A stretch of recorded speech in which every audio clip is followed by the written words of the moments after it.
The Billings Ovulation Method. This PowerPoint presentation is based on the science of the Billings Ovulation Method of natural family planning. It explains the science and the rules of the Billings method to either achieve or avoid pregnancy. We encourage our couples to view this presentation at least once and even multiple times before working with a certified teacher. And we definitely recommend that you do not try to learn NFP without the assistance of a certified teacher. The Billings Ovulation Method, a natural method of fertility regulation.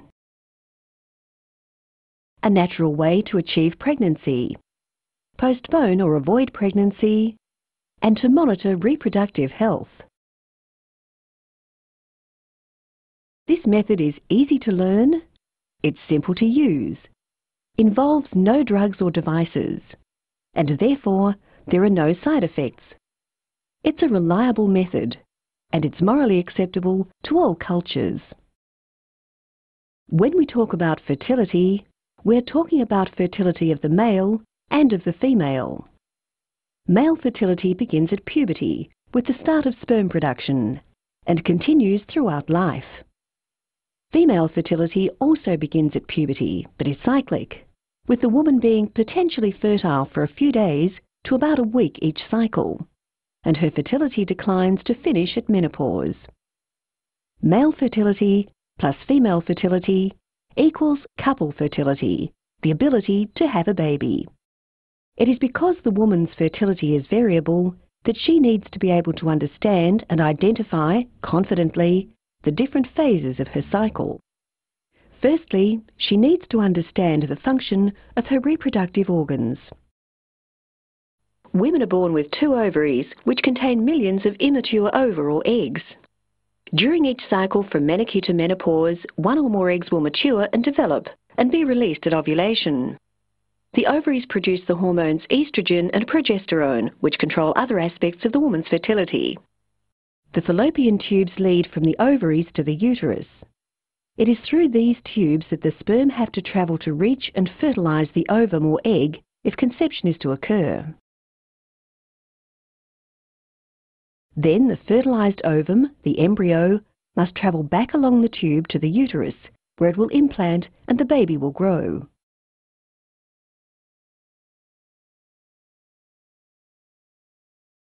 The endometrium, under the influence of the ovarian hormones, develops during each cycle and is shed at menstruation if no conception occurs.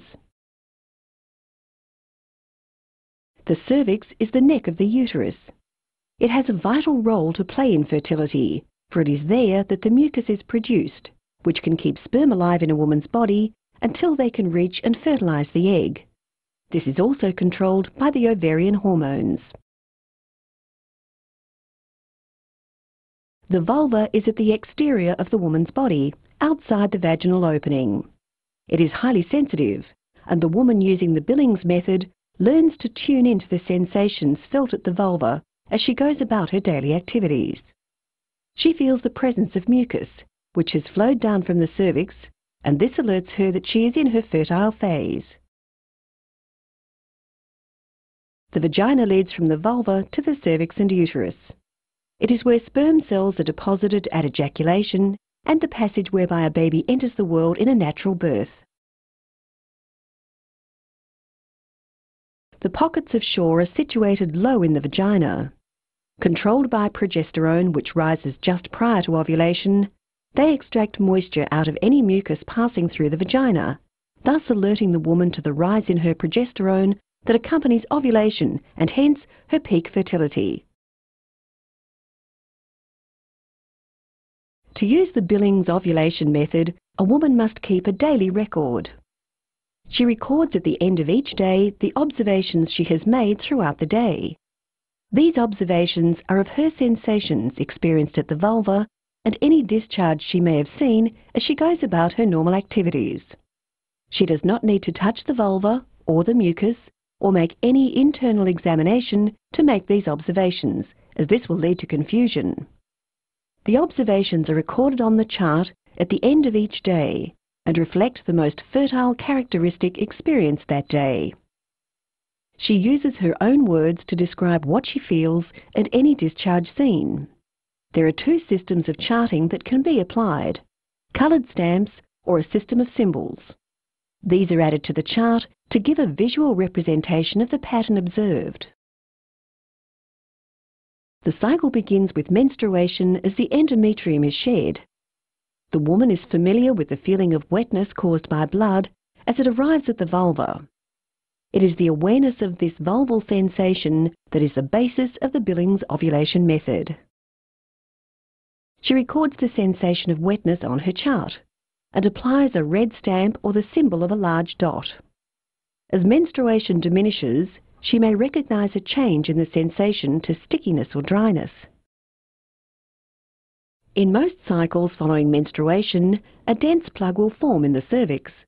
The woman will notice an absence of mucus.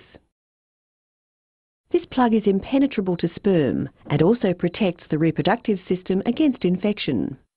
The sperm cells die off quickly. The couple is infertile. The ovaries are inactive.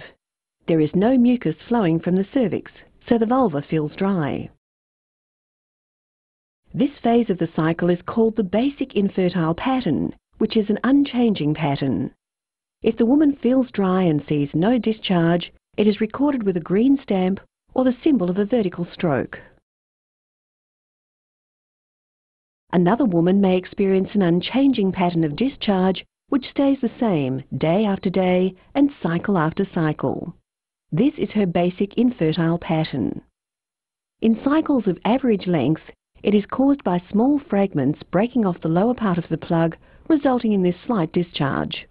At this time, the couple is infertile. In the first cycle of charting, this discharge is recorded with a baby stamp or the symbol of a circle. In subsequent cycles, when the pattern is seen to be unchanging from cycle to cycle, it is recorded with a yellow stamp or an equals sign. 3 cycles are recorded to ensure the woman can identify the first point of change in sensation and/or the appearance of the discharge. As for the woman who is dry, there is no entry of sperm during this basic infertile pattern. The basic infertile pattern for a woman with an average length cycle will be either dry or an unchanging discharge. The fertile phase of the cycle begins when the ovaries start to produce estrogen as the egg develops. Estrogen now stimulates the cervix, causing it to produce a particular type of mucus, which dislodges the dense plug. The woman notices a change in her observations. Sperm can now enter the cervix. The couple is potentially fertile. Sensation is recorded with a baby stamp or circle.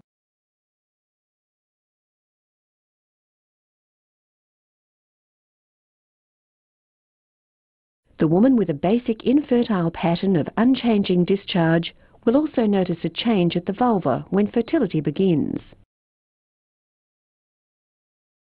As the ovaries produce increasing amounts of estrogen, the woman will notice a changing pattern. The mucus becomes progressively wetter and then slippery, and she may see clear strings of mucus. The maximum amount of mucus may diminish, but the slippery sensation may continue for a day or two. The last day of the slippery sensation is called the peak day. It is the most fertile day in the cycle and occurs very close to the time of ovulation. The peak day, the last day of the slippery sensation, may be associated with increased sensitivity, fullness and softness of the vulva. Progesterone is now starting to be produced. Ovulation is about to occur. The woman no longer feels lubricative at the vulva. The slipperiness is gone and she may feel dry or sticky. On this day of change, peak is recognized as the last day of the slippery sensation. She marks the peak day on her chart with a cross at a count of 1 on the day of change. Ovulation occurs on the peak day in the majority of cycles, but may be delayed until day 1 or day 2 past the peak. The egg will live for 12 to 24 hours. During these 3 days past the peak, the plug of mucus reforms in the cervix. Sperm may still enter the cervix until the end of the 3rd day. The 3 days past the peak are marked with a numbered green or yellow baby stamp or relevant symbol, depending whether she is dry or has a discharge. The final phase of the cycle, from ovulation to menstruation, is called the luteal phase. From the 4th day past the peak, the cervix is closed and sperm cannot enter. Unless conception occurred, the egg is already dead. Fertility is over for this cycle. The remainder of the cycle is charted with plain green or yellow stamps or the relevant symbols, depending whether the woman is dry or has a discharge. The cycle ends with menstruation. In a fertile cycle, menstruation occurs 11 to 16 days after ovulation. The plug has once more left the cervix to allow for the flow of blood. The woman now starts a new line on her chart to show the beginning of a new cycle. The Billings ovulation method, based on the science of reproduction and the simplicity of the woman's observations, has 4 rules. 3 early day rules, the peak rule. First early day rule: avoid intercourse on days of heavy bleeding during menstruation. This is because in a short cycle, fertility may begin before the bleeding has finished, thus obscuring the presence of mucus.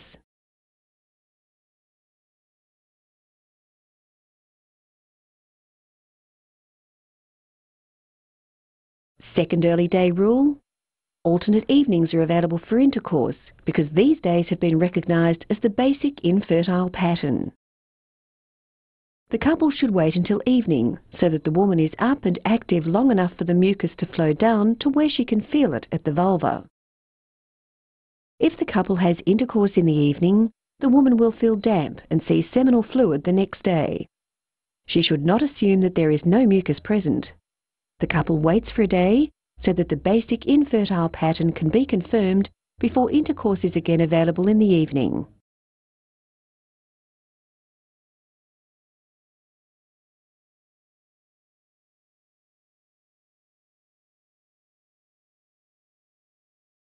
This applies whether the basic infertile pattern is one of dryness or of discharge.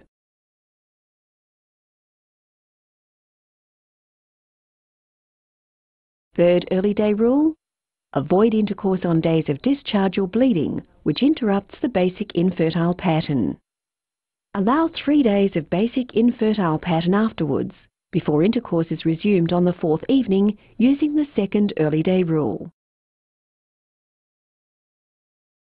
Early day rule 3 is used in every cycle when the change from the basic infertile pattern occurs. If the change proceeds to a peak, the peak rule will be applied.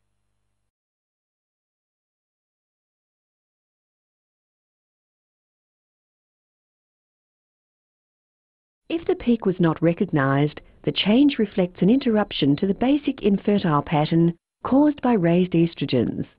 The couple waits for the duration of the change until the basic infertile pattern is again recognised. They then wait a further 3 days of the basic infertile pattern before resuming intercourse, applying the second early day rule. This chart demonstrates correct application of the third early day rule when ovulation has been delayed. The woman has a basic infertile pattern of dryness. On day 8, she noticed a change. The couple waits, and when the BIP is resumed on day 11, the count begins. A further change occurs on day 12. Again, the couple waits until the BIP returns on day 13, and the count of 1, 2, 3 is applied. Day 17 shows another change to the BIP. The rule is applied.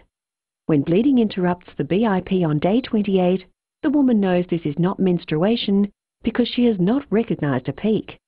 The third early day rule is again applied. The peak rule. From the beginning of the 4th day past the peak until the end of the cycle, intercourse is available every day at any time. If the intention is to avoid pregnancy, this allows time for the egg to have been released and to have died before intercourse is resumed.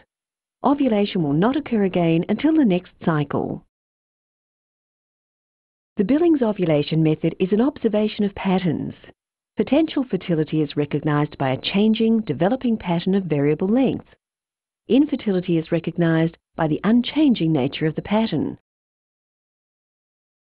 The Billings method can be used to assist couples wishing to achieve pregnancy. The early day rules are applied to enable the couple to recognize the beginning of potential fertility. It is then recommended that intercourse be postponed until the sensation becomes slippery, which occurs close to the time of peak fertility. Intercourse over this time of slippery sensation and for 1 or 2 days following the peak will maximize the chances of conception. The Billings method is a reliable, natural means of avoiding pregnancy. A great deal of scientific research has proved the validity of the rules. The early day rules are applied before ovulation, and the peak rule is applied following ovulation. The Billings ovulation method is scientifically valid, yet is simple to use whether the intention is to achieve or avoid pregnancy. The keeping of an accurate chart and the correct application of the 4 rules will enable the couple to manage their fertility naturally.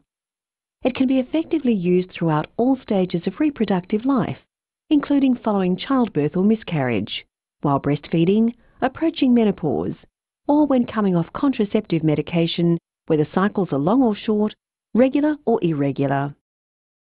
Independent international trials have shown the Billings ovulation method to be better than 99% effective for avoiding pregnancy when the guidelines have been followed.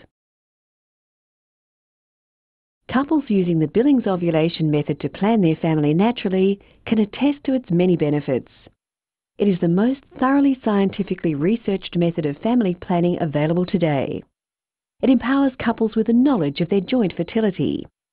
With knowledge comes understanding and respect for the potential of their fertility with its life-giving capacity.